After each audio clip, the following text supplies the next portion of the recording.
I do a little something called Laugh Again Radio. We started this 10 years ago, this coming January, on a few stations in Canada, just hoping that God would use it and not having a whole lot of faith, quite frankly. We were told it would never work. It is now on over 400 radio stations in North America, and we're just kind of blown away by that. As well as overseas, where I tell you, I don't know how they translate my stuff, but it happens, and it's wild.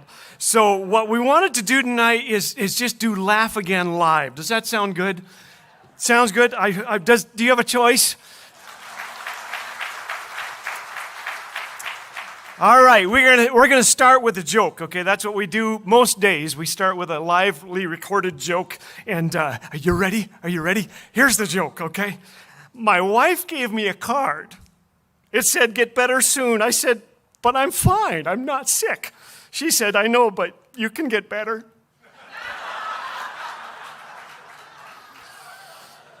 We are coming at you live from Three Hills, Alberta, Canada, Prairie Bible College.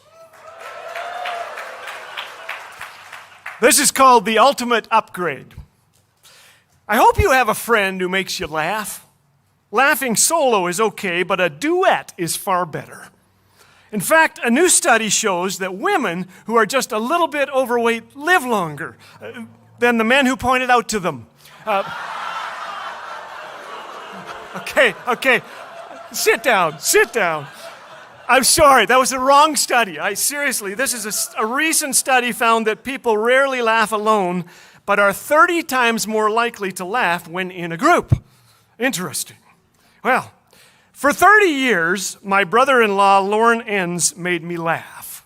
He graduated from here with Prairie's class of 1977, married Ramona's sister, Caroline, and he worked for CTV News, a man of integrity in an industry that struggles to spell it.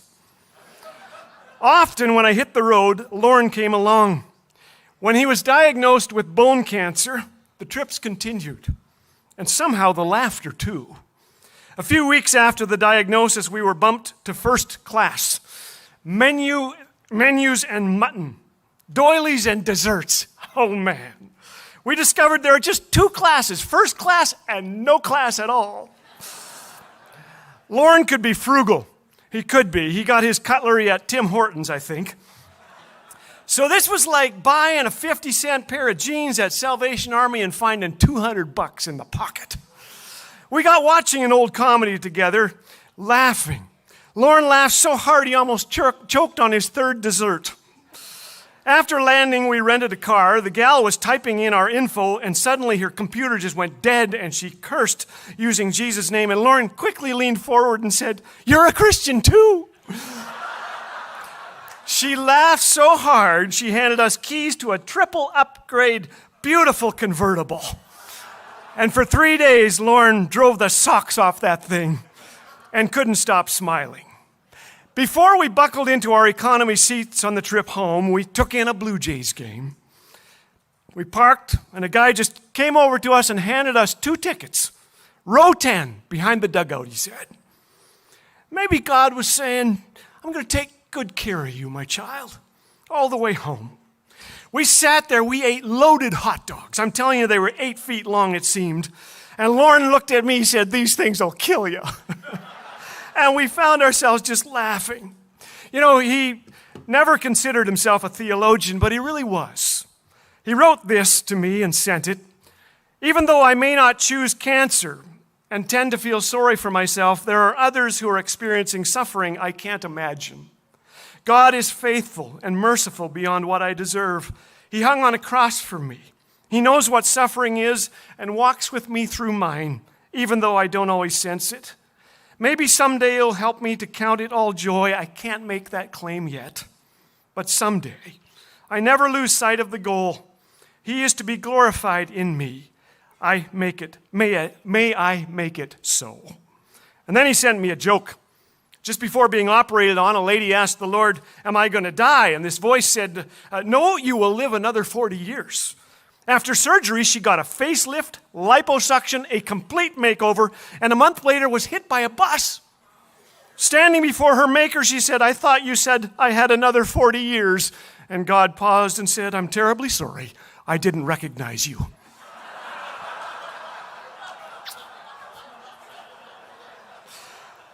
It was 2 days after we celebrated Lauren and Caroline's 35th anniversary that he received the ultimate upgrade. God recognized his child for sure and welcomed him home. Lauren seldom met a room he could not brighten, a golf club he couldn't throw, a child he couldn't encourage. For 25 years, he took a selfless interest in our kids. When our daughter Rachel, who's here tonight, was small, he asked if she'd like to be his little girl. What a dilemma. It was like a Mennonite being offered free wine. It was a horrible dilemma.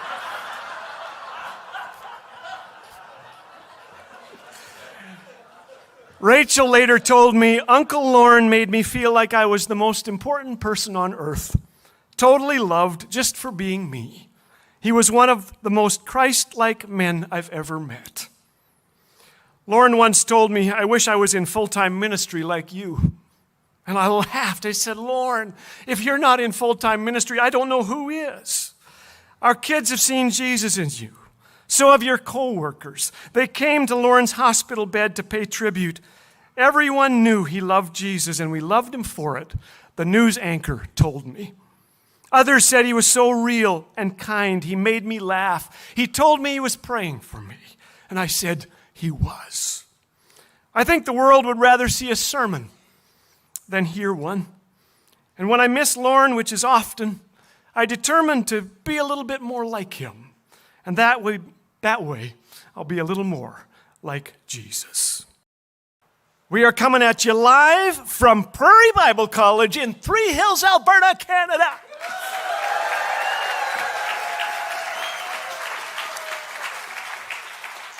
My wife and I have a single friend who specified at her funeral there be no male pallbearers. They wouldn't take me out when I was alive. I don't want them taking me out when I'm dead.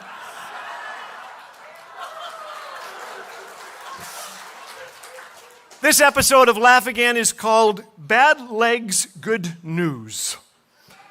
One of the greatest discoveries in life is the realization that we can have joy, hope, even laughter in the midst of great challenge and hardship. As a kid growing up at Prairie Bible College, I remember a skit in which a student was wheeled around in a little red wagon. Her name was Elinor Young, and people loved her. She was 5 when the nation was seized by fear and polio patients were quarantined. On New Year's Day, 1953, she awoke with the worst pain she'd ever felt. Numb, she somehow pulled herself to the top of the stairs where her legs collapsed. Overnight, her body had been profoundly weakened by polio.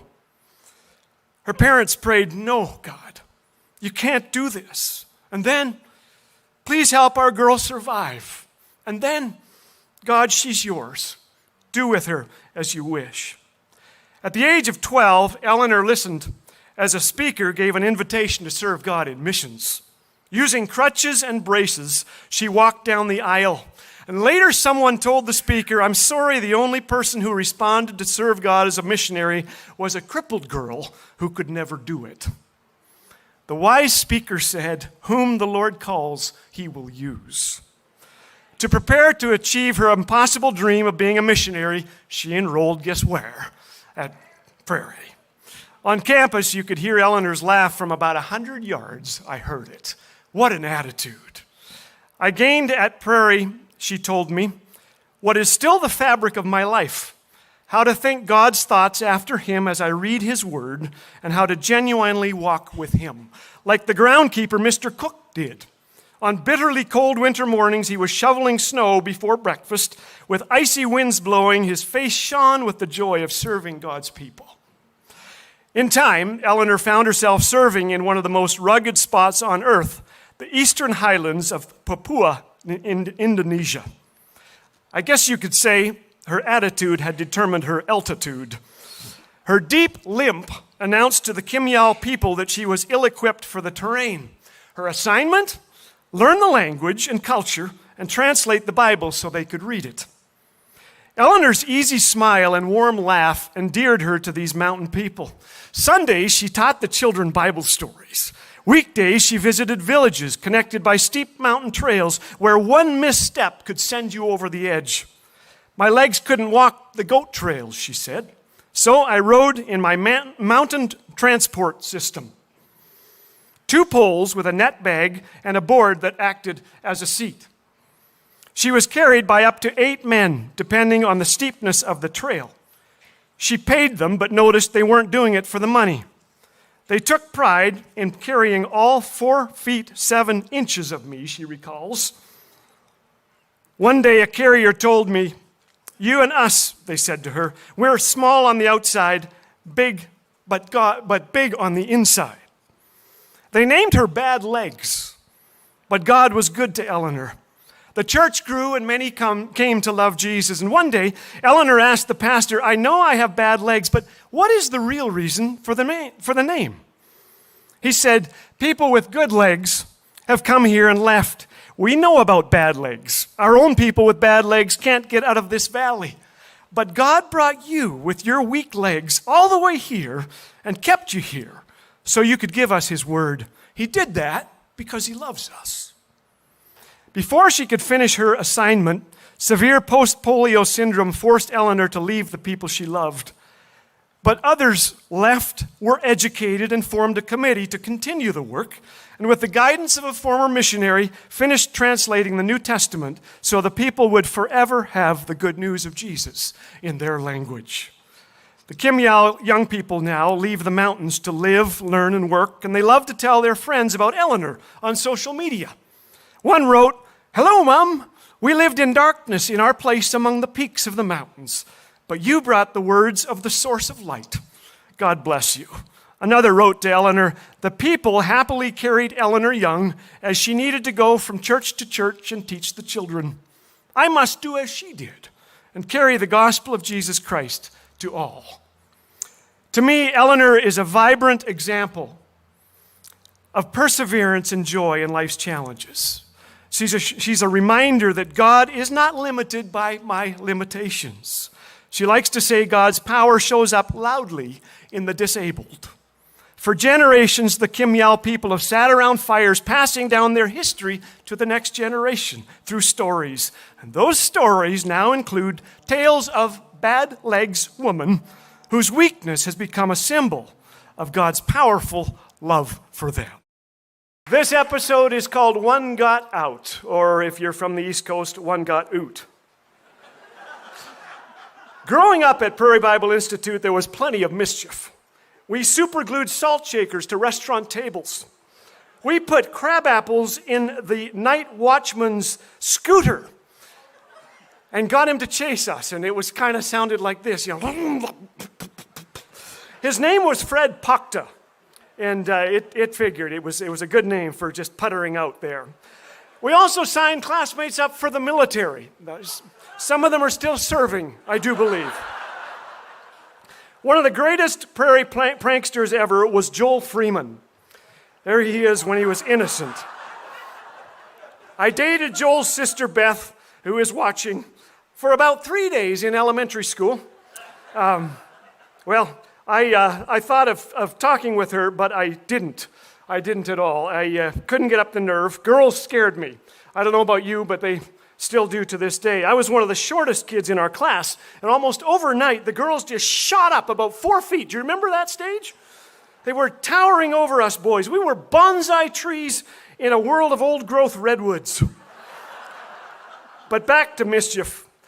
Last week, I was talking with Joel on the phone. I asked him it was true. Could you verify something? Is it true that you borrowed Charlie Rich's ladder while he was painting up on a roof and left him up there for an afternoon?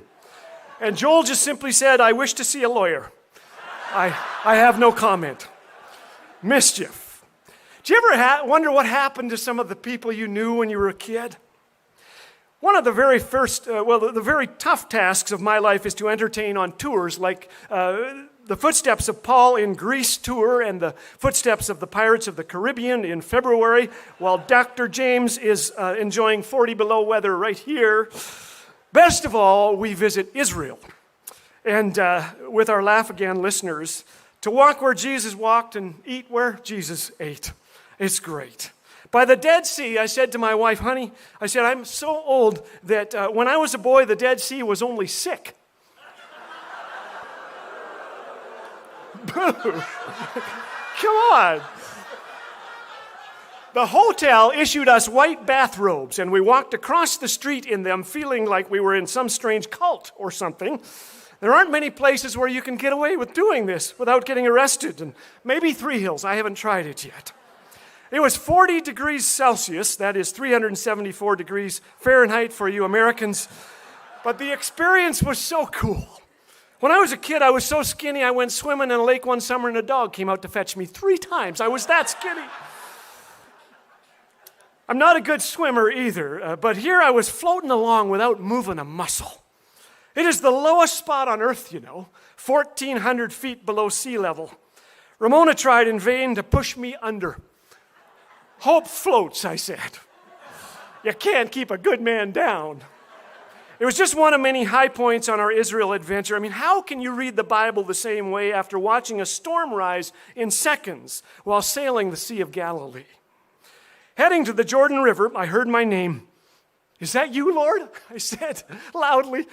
And it wasn't the Lord. It was Joel Freeman, standing behind me, a busload of people with him from Baltimore. We grew up on the same street, though we stayed in touch a lot by phone through the years. We hadn't seen each other since the 80s. And there we were in this parking lot, so hot and it was so cool. We took selfies. I don't know if this thing is working. Is it? It's not. Can you go ahead to the... Yeah, that was my first selfie. It didn't go so well. So we tried more, and there we are. Joel, what a guy. What a guy. Few had any hope for Joel. He was kicked out of just about anything that was started. And one winter day in 1971, Joel Freeman and Bob Kirk hopped a train to ride the rails. Imagine that. When they parted ways, Joel started hitching around North America, hitchhiking rides. And in Portland, Oregon, he was charged with vagrancy, and after a 3-week stint in juvenile hall, stuck out his thumb and headed south. His parents' hearts were broken. All they could do was pray. And many in this community prayed. Who among us doesn't have a prodigal in our lives? Many evenings, Joel's dad would drive his VW van down to the old bus depot. When asked why, he said students may be on that bus. Someone should be there when they arrive. I think he was hoping and praying that his prodigal boy would step off that bus. One day, Joel thumbed his way to Maine, where a surprise was waiting him. This Prairie staff kid. On September 10th, 1972, he went to a small church to meet a guy about a job. He didn't get that job, but there was a meeting going on. There in that church, he found purpose and he found peace. He said to me, I had a moving encounter with the Holy Spirit. God revealed himself to me and reminded me of what I learned at Prairie, what God has done for me, and what Jesus did on that cross. And I gave my life totally to Jesus. Signed up for evening Bible school the very next day, he said, and got a far better job a few days later. What a guy. Joel reconciled with his parents too and became a pastor, a speaker, a successful author, chaplain for Washington, the Wizards, the NBA's Washington Wizards, sharing the gospel with people you and I will simply never get to know. There he was as a hippie, and there he was after Jesus got a hold of him. What a guy. These are some of the people he hangs out with, some twice his height. His latest book is a 1,200-page textbook on black history that is spreading across North America. How can you talk about black history, he says, without including the gospel story? 2 months ago, Ramona and I again visited Israel. Joel wasn't there, unfortunately, but the garden tomb was. A sign on the door reads, "He is not here. He is risen." Each year, our guide said, 300,000 people come to this spot to see something that isn't here. In a dark world where fear seems to be winning, I think often of that quiet spot in a garden where a revolution of love began, where hope shone through. He is alive, my friends. He's answering prayer. He's changing lives like Joel's, like yours, like mine. My son Stephen and I, he was 5, we were headed past the Three Hills graveyard, and he pointed out the window. There was a hole dug in the ground, a pile of dirt beside it. He said, "Dad, look, one got out." And the more I laughed at his words, the more I hung on to them, because that is our reason for hope and joy on this great celebration day. One got out. Jesus Christ is risen. I don't know what you face as you leave here tomorrow or whenever you do, but I do know one who will face it with you, the one who will give you bright hope for tomorrow and great strength for today, the one who got out. God bless you.